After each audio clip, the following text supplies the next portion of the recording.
So this is the reactive target, and it is the yellow center here which I deem to be relevant for what you want to do as a hunter. So the center here is 15 centimeters, and it will give a very visual and audible report when you hit the center. All the white stuff here is just because we want to catch a reasonable amount of the errors, so you can actually learn something and understand what we are doing wrong.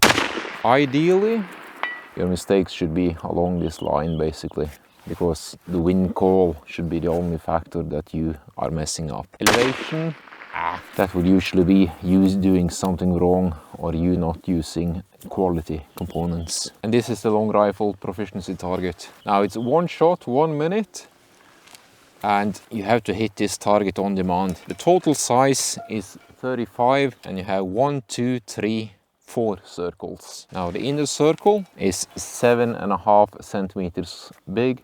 The second circle, 15 centimeters, that's the same size as the yellow target on the reactive target. A solid center hit is what you want to do every time. It will be a good enough hit to hit this plate, and the clue here is to do everything from scratch, hit it on demand, under any conditions that prevail on the day you are on the range. It's a very brutal test, quite good.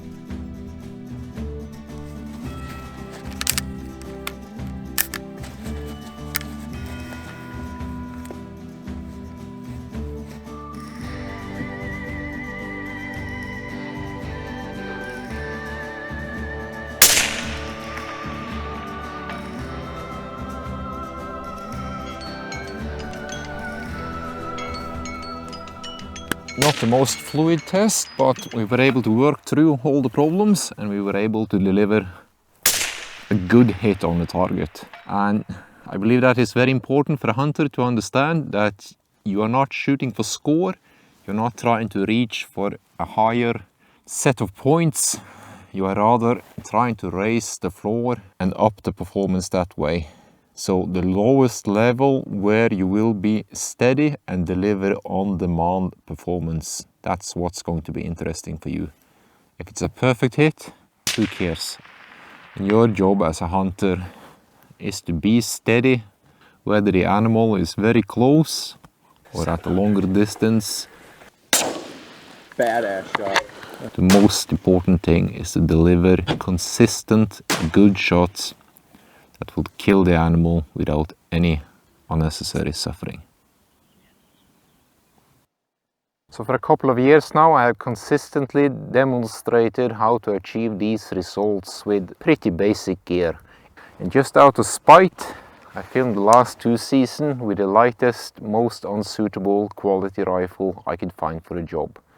It's a single shot Kiplauf, and it just performs beautifully as long as you apply ballistic science and fundamental marksmanship and basic techniques. So please focus on the basics.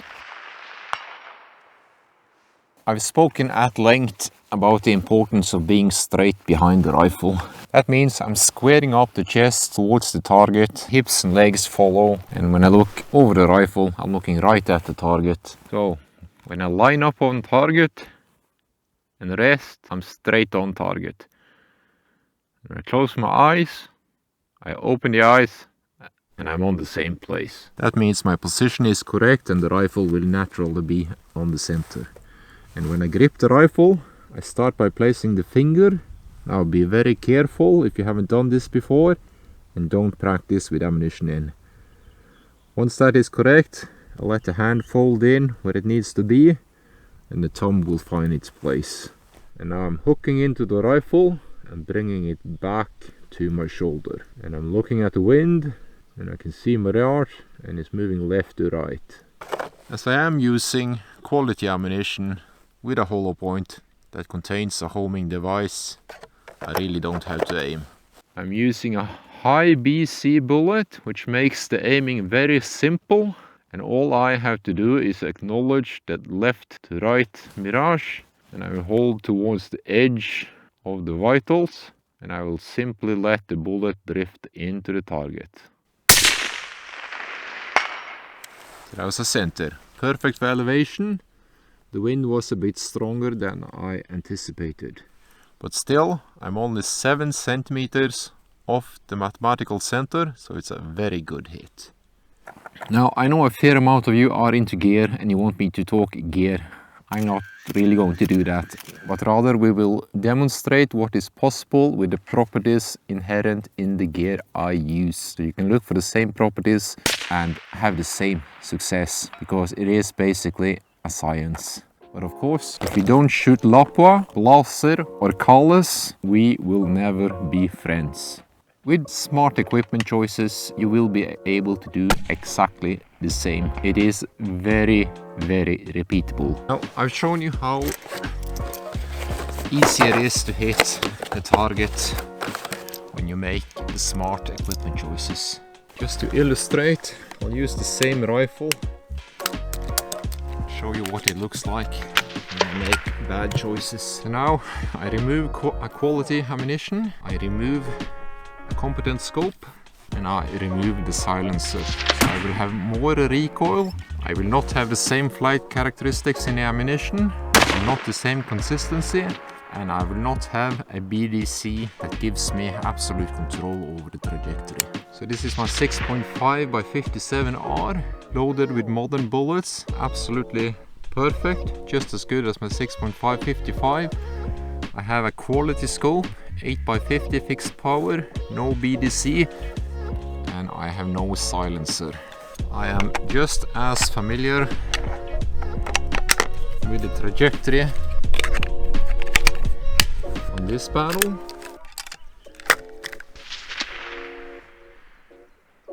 You have no support for the trajectory, and the bullet doesn't have a shape which makes sense for a modern hunter.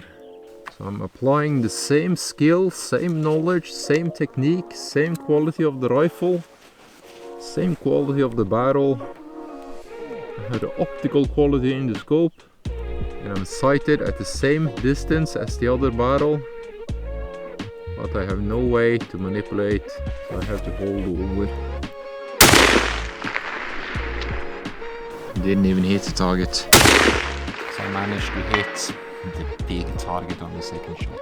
And I think it should be fairly obvious that with this kind of equipment, you have no business shooting at these ranges. Understood?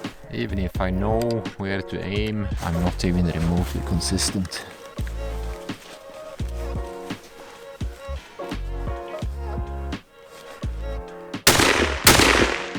And that was the center. The quality is still in the rifle, but I have no control over the trajectory, and I basically had to walk the impacts into the center. So you have no business shooting at long range with this kind of equipment. Stay below 200 and you can do it just fine.